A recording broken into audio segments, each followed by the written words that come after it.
India ಫಸ್ಟ್ಗೆ ಸ್ವಾಗತ. ನಾನು ವಿದ್ಯಶ್ರೀ. ಅರ್ಧ ನಿಮಿಷ, ಒಂದು 30 ಸೆಕೆಂಡ್ ಏನು ಮಹಾ ಆಗುತ್ತೆ ಅನ್ನೋರಿದ್ದಾರೆ. ಆದರೆ ಆ 30 ಸೆಕೆಂಡ್ ಹಾಸನದಲ್ಲಿ ಸಾವಿನ ಸವಾರಿ ಆಗ್ಬಿಟ್ಟಿದೆ. ಸಂಭ್ರಮದ ಮೆರವಣಿಗೆ ಸೂತಕವಾಗಿ ಮಾರ್ಪಟ್ಟಿದ್ದು 30 ವರ್ಷ ದಾಟದ ಹರೆಯದ ಮಕ್ಕಳು ಹೆಣವಾಗಿದ್ದಾರೆ. ಈ ಘೋರ ದುರಂತದಲ್ಲಿ ಪರಿಹಾರವೂ ಪಾಲಿಟಿಕ್ಸ್ಗೆ ಆಹಾರವಾಗಿದೆ. ಸತ್ತವರೆಲ್ಲ ಬಡವರ ಮಕ್ಕಳು. ಬೈಕ್ ಮೇಲೆ ಹೋಗ್ತಾ ಇದ್ದ ಪ್ರಭಾಕರ್ಗೆ ಅದೇ ಕೊನೆಯ ಯಾತ್ರೆಯಾಗಿತ್ತು. ಯಾರೂ ಇಲ್ಲದ ಕುಮಾರಸ್ವಾಮಿ ತಾಯಿ ಈಗ ಅನಾಥೆ. ಮರಗೆಲಸದ ಮನೆ ಹುಡುಗ ಗೋಕುಲ್ಗೆ ಅದೃಷ್ಟ ಕೈಕೊಟ್ಬಿಟ್ಟಿತ್ತು. ಮನೆಯಲ್ಲಿ ಹೇಳದೇ ಬಂದಂಥ ರಾಜೇಶ್ ಸಾವನ್ನಪ್ಪಿದ್ದಾನೆ. ಆತನ ಸಾವು ಕುಟುಂಬವನ್ನ ದುಃಖದ ಕಡಲಿಗೆ ತಳ್ಳಿದೆ.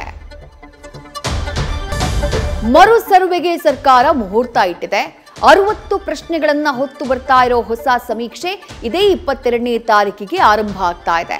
ಜಾತಿ, ಧರ್ಮ, ಉದ್ಯೋಗ, ಸಾಮಾಜಿಕ ವ್ಯವಸ್ಥೆ ಬಗ್ಗೆ ಪ್ರಶ್ನಾವಳಿ ನ್ಯೂಸ್ ಫಸ್ಟ್ಗೆ ಲಭ್ಯ ಆಗಿದೆ. ಇತ್ತ ಧರ್ಮದ ಕಾಲಂನಲ್ಲಿ ಕಾಣಿಸಿದ ನಾಸ್ತಿಕ ಪದ ವಿವಾದದ ಕಿಡಿಯನ್ನ ಹೊತ್ತಿಸಿದೆ. ನಟ ದರ್ಶನ್ ಪತ್ನಿ ವಿಜಯಲಕ್ಷ್ಮಿ ಫ್ಲಾಟ್ನಲ್ಲಿ ಕಳ್ತನ ಆಗಿದೆ. ಮನೆಯ ವಾರ್ಡ್ರೋಬ್ ಕಾಟನ್ ಬಾಕ್ಸ್ ನಲ್ಲಿ ಇಟ್ಟಿದ್ದಂಥ 3 ಲಕ್ಷ ಹಣ ಕನ್ನ ಆಗ್ಬಿಟ್ಟಿದೆ. ಚೆನ್ನಮ್ಮನ ಕೆರೆಯ ಅಚ್ಚುಕಟ್ಟು ಠಾಣೆಯಲ್ಲಿ ಕೇಸ್ ದಾಖಲಾಗಿದೆ. ಮನೆ ಕೆಲಸದವರ ಮೇಲೆ ಅನುಮಾನ ಇದ್ದು ವಿಜಯಲಕ್ಷ್ಮಿಯ ನಿದ್ದೆಗೆಡಿಸಿದೆ.